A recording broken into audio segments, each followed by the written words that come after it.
last time he's forgot to email us in, Matt, but there's got to be some sort of streak going on here.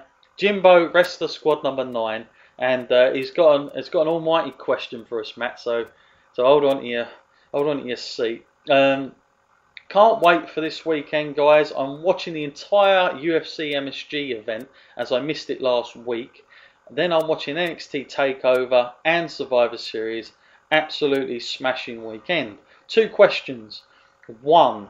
So you think wrestling is better produced? Oh, sorry. Do you think wrestling is better produced as a sport rather than making it just pure entertainment? So let's take that one first, Matt. I would say it is better when they do that because there's just a little bit more stakes here. I mean, we all know it's entertainment, but we don't, it's like when they keep using this fantasy warfare business. It's like, you don't want to be using that word around WWE too much. Like, that's for the casual fan that tunes in and sees that, like, of course it is. You don't want to see that established. I wish they.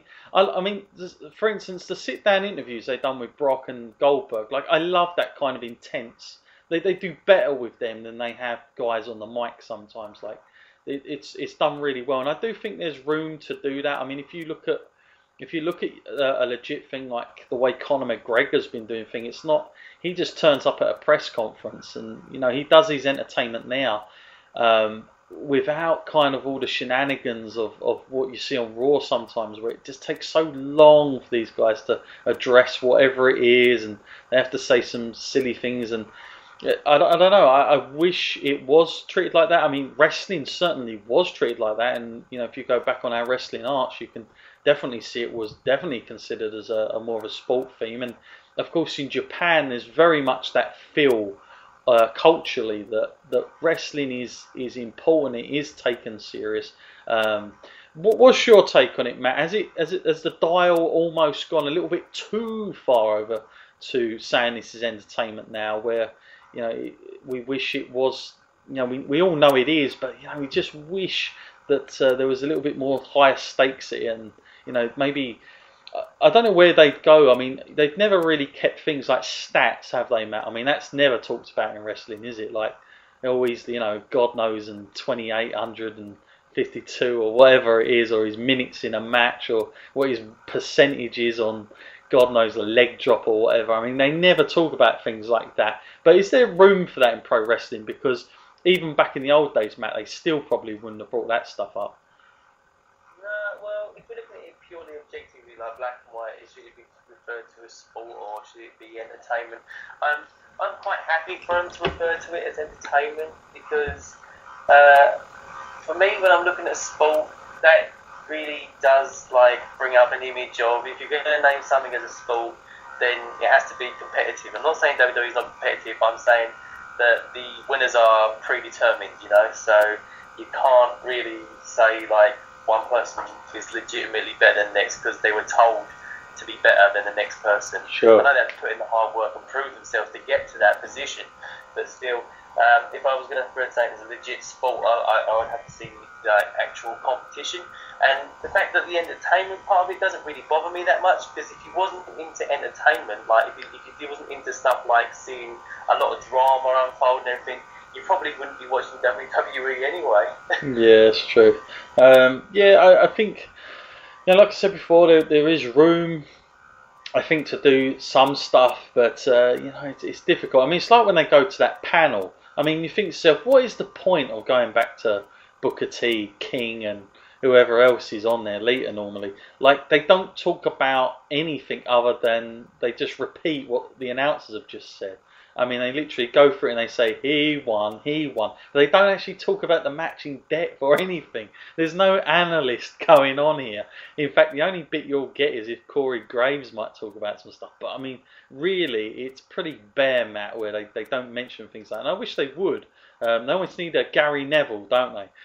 Have him there. Have him analysing, get the ball out, see where that goes. Because Corey Graves does it. I do like how he goes into it, and he does take it a different way. I'm not saying overlook everything, but it would be nice to give some mention into that. An interesting point is how the the talent like to be called? Are they entertainers or are they pro wrestlers? And I don't know if you saw the interview Steve Austin done with Lesnar, Matt, but he asked him that question, and I know Austin was angling because Austin hates to be called an entertainer. He absolutely despises it. He sees himself as an athlete or a pro wrestler. That's how he likes to be called. He doesn't like, superstar or entertainer as it comes across. And, when he put that question to Lesnar, Lesnar said, I'm an entertainer. Which was weird, but that's how Lesnar saw himself in WWE. He is an entertainer. He is not, he doesn't refer to himself as an athlete or a wrestler, which was odd, from a guy like Lesnar who you'd think would be total up on it, but he didn't seem to mind. So it's interesting. Next question, Matt, from Jimbo is he basically wants us, by the looks of it, to go through. He's written down 2 wrestlers, Matt. And he wants us to pick one for some reason. Who do you both like more between 2? So Matt, we haven't got time to go through why, so we're just going to have to try and just pick them. Flair or Hogan? Ooh. Hogan for me, definitely for Hogan for me. I not underestimate enough what Hogan has done for the business, that's all I can say. Yeah, I'm going to go Flair. Okay, I'm going to try and be different there. Angle or HBK? Oh, man, it's a difficult one. HBK. Yeah, HBK just for me. These are difficult as hell. Rock or Triple H? That's one for me, Triple H. I'm saying Triple H as well. Sting or The Undertaker? Undertaker, hands down. Oh, so difficult. I mean, Jimbo, really. I'm just going to go Taker just. It really hurts me to say it. Brett or Austin? Oh, Austin. I don't want to say it, but I have to because of the impact on the business. I'm going to have to go with Brett. But honestly, Jimbo, I don't know what you're trying to do to us there. You're cutting us down. It's like he's taking a lot of wind out of me, Sal. Putting those up. Thank you, Jimbo. Always interesting questions you send. I'm sure you knew what you were going to come up with. I'll tell you what, Jimbo. Let me know what you think. Come on, man. Let's see your opinion on these ones. Send that in next week, please. Okay, Serena has a question. I can't wait for this weekend. Any chance of a corner of mania? What's this? Hang on, I'm trying to read this out. This doesn't make any sense, Sarah. Any chance of a corner at Mania? No idea. Hang on, what is this? There'll be 4 of them, won't there? Yeah, there'll be 4 corners in turnbuckle sense. Hang on, she's got. Is Ronda Rousey coming to WWE? So that's the second part. I can't work out your first part of that, I'm afraid, Sarah. But you've put also, is there any news on Ronda Rousey coming to WWE? Quite frankly, she's getting prepared for her fight at UFC 207 at the end of this year. I should think that's all she's thinking about. What she does after that, win, lose or draw, I have no idea. I think, Matt, I'd be safe to say that she's definitely looking at an end game in UFC, despite if she wins or loses this, but I don't think that will be her last fight.